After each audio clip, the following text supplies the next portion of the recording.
All right. Hello, everyone. I'm going to interview Dan here. And before we go ahead, I would like him to introduce himself and maybe his company and his area of expertise. Okay, I'm Dan Faust, Gardner Homes. Specialize in the pre-construction aspects of the building process. All right. Yeah. Okay. So in your business, what processes have you found to be a little bit mundane, causing problems to this day? Anything that you wish it could have been better? It could be anything. Mundane processes. Yeah. That you wish if it could be better in this way or that way. Something that keeps on. Yeah. You realize and you'd like it to be better. Well, if all my subs would submit their bids on the day I ask them to, that'd be helpful. Okay, subs to submit the bids. Some of them are good, but there's a lot of follow up. Like, hey, we need that number. Okay. People are busy, so I know there's ways to do that, but you don't want to spam them with automated stuff either. So it's like this fine line, Yeah. So basically, communication. No matter how you tell them, okay, follow this procedure, they seem to take their time to get to it, right? Yeah. Okay. Half of them are good, then quarter of them are do okay. Then there's a quarter like you just have to ask them a million times to get their numbers back. And you probably mentioned this. So you said your company is it a general contractor or what? Yeah. Okay. And where are you based out of?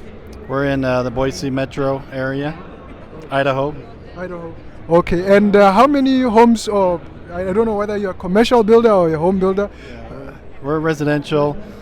We do at most about 25 a year, so a little bit less than the previous years. But we're starting to develop our own lots recently, so we're doing that too. So you are a custom builder then? Okay, 25 a year. All right.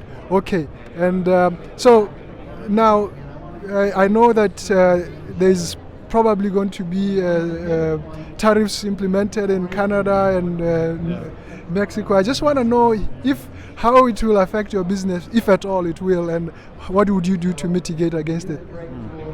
It's a good question. Lumber tariffs won't be good, obviously. So I don't know. Hopefully we can negotiate through those. But lumber is pretty cheap right now, but obviously so many other things are expensive, so we really don't want to add any cost that we don't need to the house. I understand in 2018 there was a similar thing to this. How did you handle it back then? 2018? Yeah, there was temporarily tariffs and then they were removed. Do you remember how you dealt with it? I mean, there's nothing you can do really. So you just, when you need the lumber pack, you got to buy it. So. Do you tend to do the costs go to the customer, or do you share with them, or what do you do, or do you do other things, cost measures that will reduce it? So it's complicated, I guess. It all depends. Okay. Depends on the trade and what stage you are in the contract. Okay. But overall, right now, your company hasn't devised a strategy in case it happens. Nothing like that. No, not really. Not really. It just remains to be seen. All right. What it's gonna do. Okay. And then, so with regards to the current software that you use, where do you feel that it's lacking, the gap that it's not covering you? You wish if it had this part, it would be good. And you can also mention the strong parts of that particular software. You don't have to mention the names, just mention general. Strong parts. Yeah, strong and weak parts. So we switched to a cloud-based internet system, Brand X. They're here at the show though. They have a large booth. Okay. So we're one of the early adopters for them actually in Idaho, and it's been going really good. The thing we love about it is that all the information is at the subcontractor's fingertips. Okay. Right? I mean, before, a long time ago, if you didn't email them something or leave it at the job site, they didn't have it. Yes. I mean, so now, just the simplest things like the job site address. You know how many times they used to call us, like, where's it? I don't know where the house is. Like, where am I taking this stuff? Nice, yeah. And now, like, the address is on the job, is right at the top. Like, you can't miss it. And then you click on it, and it takes you right to Google Maps, and then you're just navigating from there, So we rarely get the phone calls. I mean, it's like the dumbest phone call of all, right? To take your time, like, where's the house? So, but it's not just the address. The permit set of plans is on there. The schedule, the selections. What's the paint color? Yeah. All of that stuff is on there. And then even the super, when he walks through your house, he can do that to-do list, the punch list, quality control, post it on there. So when they show up, they know, like, okay, not only I need to do these things, but I also need to fix, maybe repair some of these things here while I'm there. And so, like, the action list is there. So just the power of the information at the subcontractor's fingertips, readily available for them, is just a game changer for everything. Wonderful. And where you think the gaps are? That The thing, gaps? yeah. Well, I guess the training, and then a lot of times access to that app or software. The principals at the company have it, maybe the foreman has it, but if the foreman leaves the jobs, some of the workers, they don't know, right? They don't have access to that software. It's not on their phone. So, like, the supervisors have it, but not every worker in the company has it. So sometimes there's a disconnect where, the management is looking at that stuff, but the guys actually at the job site might not have that information that they need. Okay, so it's a licensing issue. If you buy, let's say, 50 licenses, just as an example, it's being used by you at the office and the site supers, and then but the guys who are guys who are working the journeymans, they don't have it, even though, and subcontractors, they don't have it. You wish they would have it.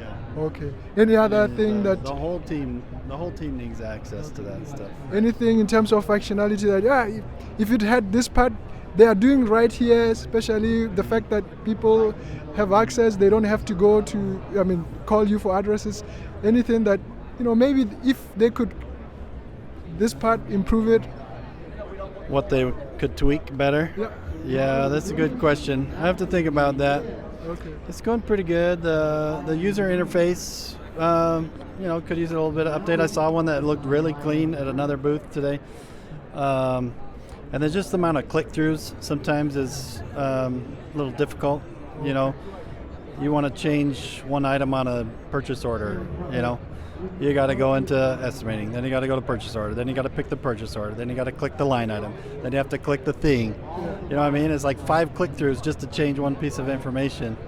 Where some of the other systems I've seen, like if you're working a spreadsheet, you just go to that cell and you change it. It's like you're done.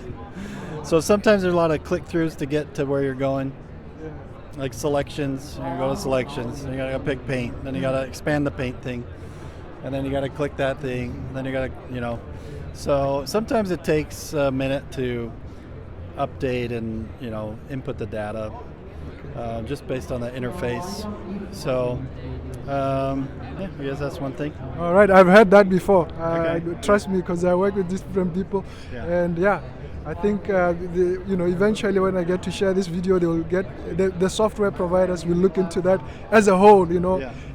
And maybe last question: construction people in general that I've been talking to, some are skeptical about AI. If you are one of those that are skeptical, can you tell me what it is that could make you go over that hump and maybe relate with it better? If at all you are skeptical, what is it that may think, if it could do this and that, maybe I'll embrace it, or if at all you are skeptical. If you are not, tell me why you are not skeptical. No, I'm not skeptical. People watch too many sci-fi movies. I watched plenty of myself, Okay. Terminator's not going to come knocking at our door anytime soon. It's very isolated. I mean, you have to train those modules. They can only do what you've trained them to do after $100 million later.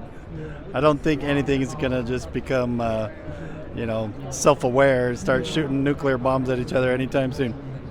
So I'm not worried about it. I think it's amazing what they could do with, we've been to so many classes today about just the idea generation capabilities. I mean, we're watching here off screen, this guy's designing a kitchen. You could get a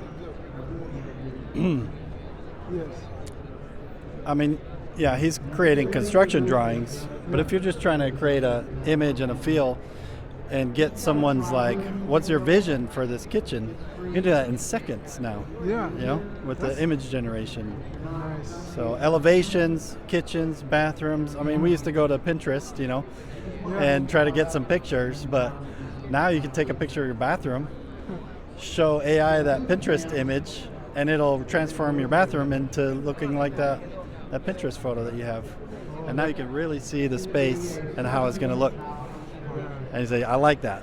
Well, now you can go do the construction drawings, and you're not spending months like trying to get the information from the customer's mind into, you know, into paper. The computer does it all. I like love that. it.